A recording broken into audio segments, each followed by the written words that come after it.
Yun, good afternoon mga boss. Update tayo sa pagbili ng ating sasakyan. Ayun, tuloy-tuloy pa rin po yung ating paghahanap ng mga sasakyan na naka-junk, yung may mga sira na. Walang papel, lost paper, hindi na siya umaandar, naka-junk na lang, maraming issue ang makina. Ayan, aming pong binibili yan.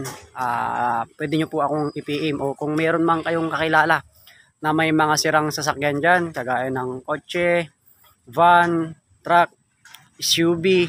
Ayan guys, pwede nyo pong i-chucho sa akin.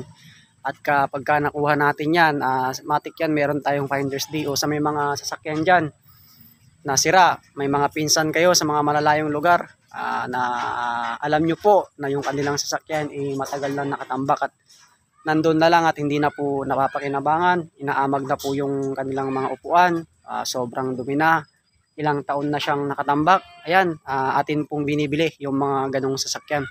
Basta tamang presyo lang po tayo at magkaabot yung presyo natin, kukunin po natin yan.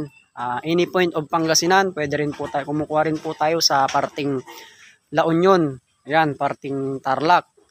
Ayan, guys, baka meron po kayong kilala dyan na may mga sirang sasakyan. Yun po, kami po ay bumibili ng mga sirang sasakyan. Ayan, ulitin ko po, mga sirang sasakyan lamang po ang ating mga binibili.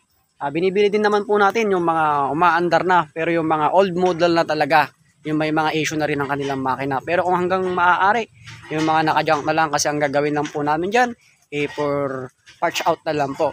Yan, kung nakikita nyo rin po sa aking likuran, yung mga aso na yan, po ay tayo rin po ay nagpapalahi o nagpapa-stud service ng iba't ibang lahi ng aso. Pero sa ngayon guys, atin muna tayo mag-focus muna sa ating isang business na pagbili ng mga sirang kotse, van, truck, SUV.